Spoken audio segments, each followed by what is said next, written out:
Entrevista Venevisión, líder en opinión, por tu canal independiente, Venevisión. Creo que era eso. ¿Qué tal, amigos? Muchísimas gracias por acompañarnos en Entrevista Venevisión, tal cual como lo anunciamos. Ya está aquí en el estudio con nosotros Héctor Rodríguez, jefe de la fracción parlamentaria de Bloque de la Patria, diputado ante la Asamblea Nacional en representación del Partido Socialista Unido de Venezuela. Gracias por acompañarnos. Sabemos lo importante de su presencia el día de hoy, considerando que está en desarrollo la sesión en la Asamblea Nacional y que la ciudad está muy movida el día de hoy. Precisamente hay dos marchas, una convocada por el oficialismo, una convocada también por la oposición venezolana. En ambas están participando jóvenes estudiantes. Usted fue ministro precisamente de esa cartera de educación. Quisiera que nos hablara acerca del espíritu que se está viviendo en los jóvenes, en los estudiantes, que de alguna manera, más que reivindicaciones presupuestarias para sus instituciones, están manifestando hoy visiones ideológicas confrontadas. Bueno, buenas tardes para ti y para todos los que nos escuchan. Un saludo a todo el pueblo de Venezuela. Buen provecho para quienes están almorzando en este momento. Y efectivamente, yo creo que hoy es el ejemplo que vivimos en un país de democracia, ¿no? A distintas tendencias políticas del sector universitario, del sector estudiantil del país, manifestando en las calles sus opiniones, sus visiones de sociedad, de una juventud que además está muy politizada, que yo creo que es bueno. Además es un país donde se habló de generaciones bobas, de generaciones que no se interesaban por lo colectivo, por lo público. Yo creo que eso también debemos agradecérselo a Chávez. Chávez encendió de nuevo este país políticamente, recuperó el interés por lo público, por lo colectivo. Algunos a favor, otros en contra de Chávez, pero yo creo que siempre es sano tener un país donde la ciudadanía se considere parte de lo público, de lo colectivo, se considere un ser político y manifieste siempre democráticamente, siempre defendiendo el Estado de Derecho, sus opiniones. Yo creo que esa es la expresión de un país que tiene en efervescencia su democracia, que creo que hay que saludarlo, que hay que fortalecerlo, y además creo que también hay que saludar que haya estudiantes en Venezuela, porque aquí en la década de los 90 prácticamente desaparecieron la posibilidad de la educación. Un dato que viene de las instituciones que gobernaban en ese momento. Cuando gobernaba Caldera, en el año 98, 6 de cada jóvenes en edad de estudio estaban fuera del sistema escolar. Hoy 9 de cada 10 jóvenes, 6 de cada 10 estaban fuera del sistema escolar, es decir, 60% de jóvenes sin estudios. Hoy 9 de cada 10 están en el sistema educativo, además con Canaima, con colección bicentenaria, con programa de alimentación escolar. Falta mucho por hacer. Nosotros tenemos que seguir trabajando por tener una educación pública de mayor calidad, de mayor inclusión, de mayor pertinencia, de mayor cercanía al hogar, pero indiscutiblemente hemos recorrido un camino muy largo en tener más y mejor educación. Diputado, en ese sentido, más y mejor educación, me hace recordar una pancarta que tenían algunos estudiantes de la oposición que decían: vamos a marchar por un futuro en el cual el futuro no sea en Maiquetía. ¿Cómo garantizar que los estudiantes, que los jóvenes, que estas nuevas generaciones puedan sentir que su futuro está aquí en Venezuela? Bueno, yo primero creo que tiene que ver mucho con el amor patrio, ¿no? Hoy Venezuela, sin duda alguna, está viviendo una de las más grandes dificultades en los últimos 15, 16 años. No creo que sea más difícil que la de los 90, que la de los 80, por supuesto no más difícil que las que vivió la generación de Bolívar, pero algo clave en la generación de Bolívar, en la generación de la Guerra Federal, en la generación de los 60, de los 80, de los 90, que fue una de las aplicaciones de la política neoliberal, es que la juventud dijo: yo me quedo en mi país, yo trabajo por mi país, yo lucho por mi país. Hoy la baja de los ingresos petroleros ha generado una gran dificultad, una emergencia económica, que pone la situación en mucha dificultad. Pero ahí los jóvenes tienen que preguntarse, bueno, ¿cuál es su posición? Cuando uno ama a su patria, cuando uno ama a su país, cuando uno ama a su familia, se mide sobre todo en las dificultades. Hoy que hay una gran dificultad, y yo creo que tenemos mucho potencial para sobrepasar esta dificultad. Y el principal potencial que tenemos es su juventud. Venezuela es un país mayoritariamente joven. Estamos viviendo un bono generacional. Además es la generación juvenil más formada en 200 años de historia republicana. Es decir, de todas las generaciones que han pasado desde que somos república, la más formada académicamente es esta que está viviendo Venezuela en estos momentos. Así que, siendo mayoría la juventud en Venezuela, tenemos una población promedio de 29 años, el 75% de la población tiene menos de 45 años y además, siendo la generación más formada, tenemos la mayor grado de responsabilidad. Habrá gente, bueno, que dice: no, yo tengo que resolver mi problema individual, el tema de la seguridad, el tema económico, y me voy.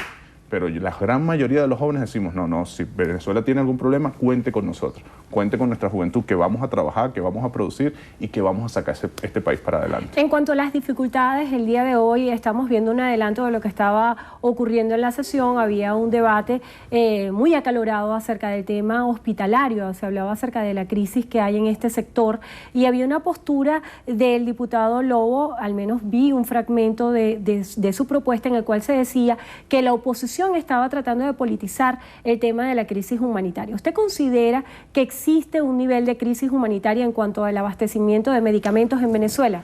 Yo creo que tenemos un momento de emergencia en el país, un momento de emergencia que está marcado sobre todo por la baja de los ingresos petroleros, un poco para que tengamos la dimensión de lo que está pasando. En enero, el primer trimestre del 2014, recibíamos mensualmente 3.500 millones de dólares al país. Hoy recibimos 100 mensual. Eso es como si en tu casa, en mi casa, recibiéramos 30.000 dólares mensuales de ingresos y al mes siguiente recibimos 1.000. Vas a tener una dificultad en el acceso a los alimentos, en el acceso a medicamentos. Esa es la situación real hoy de Venezuela. ¿Qué hace la familia cuando entra en esa dificultad? Se une y se pone a trabajar. Es lo que aspirábamos la mayoría de los ciudadanos, más con la promesa que nos hizo la oposición el 6 de diciembre.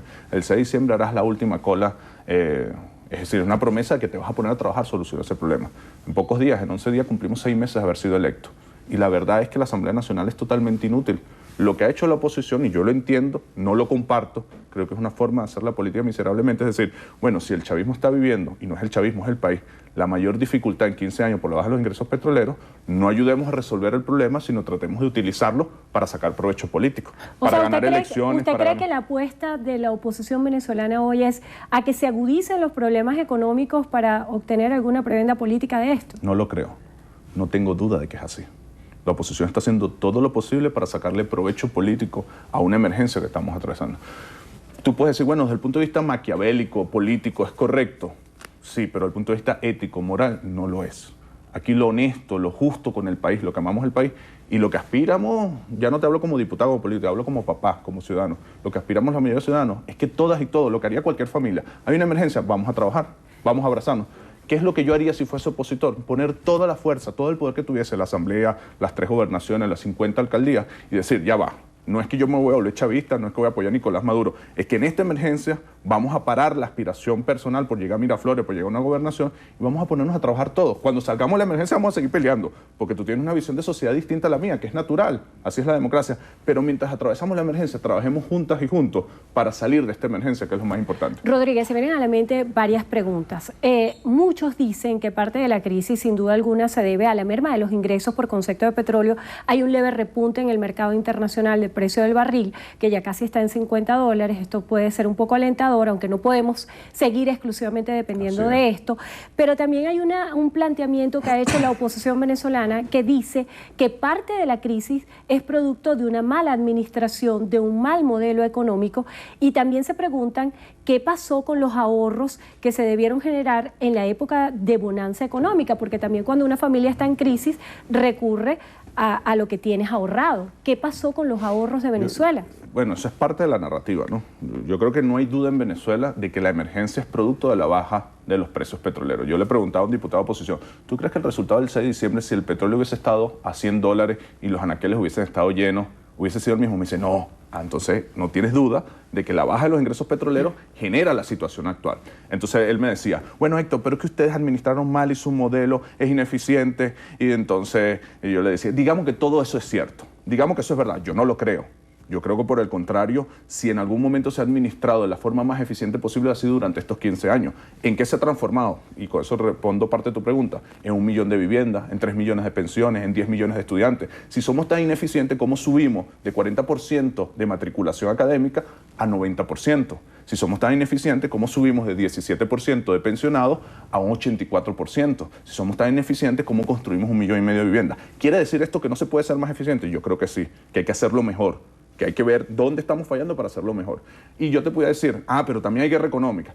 Pero digamos que todo es verdad, que bajaron los ingresos, que casi todo el mundo reconoce, que hay ineficiencias, que hay cosas que podemos hacer mejor y que hay guerra económica. Eso no quita que la situación actual es que hay cola, es que hay inflación, es que hay desabastecimiento y que lo que están pidiendo los venezolanos es que nos pongamos a trabajar.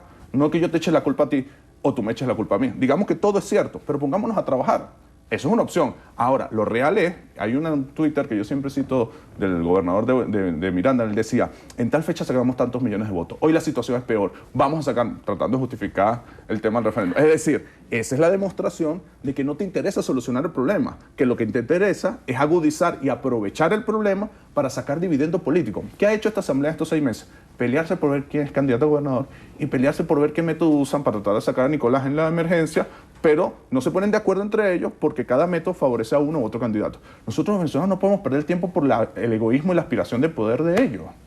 Acerca de esa reflexión en la que usted hace, que hace el contraste de los resultados electorales del 6 de diciembre y la situación económica para el momento, ¿considera que es válida la interpretación de que el chavismo de alguna forma utilizó el populismo como medida para hacer clientelismo político? No, ¿Dónde queda la parte ideológica?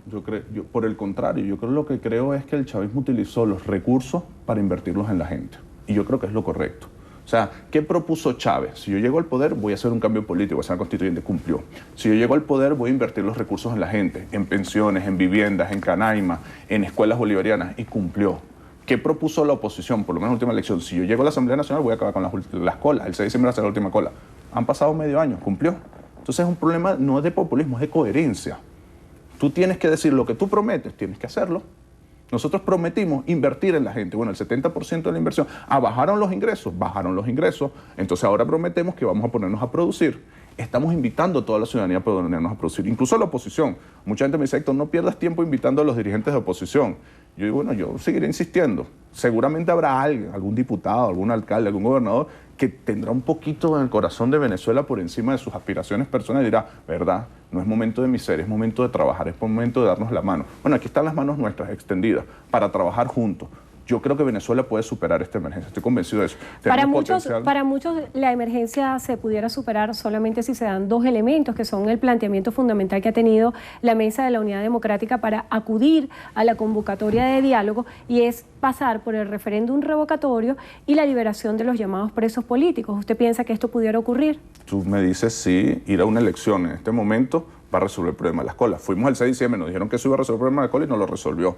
Tú me dices a mí si sacar a alguien que casi nos lleva a una guerra civil, degollando motorizados, quemando Simoncito, va a resolver el problema de la escuela. No, lo que está haciendo la oposición es decir, yo me asiento contigo a solucionar el problema si me dejas ir a elecciones y si me sacas a mis asesinos que están presos. No puede ser, o sea, tú no puedes condicionar al país por tus aspiraciones personales. Cuando yo digo que estás haciendo la política, que ellos están haciendo la política de forma miserable. El referéndum es una opción que está en la Constitución. Ellos tendrán que cumplir con los requisitos.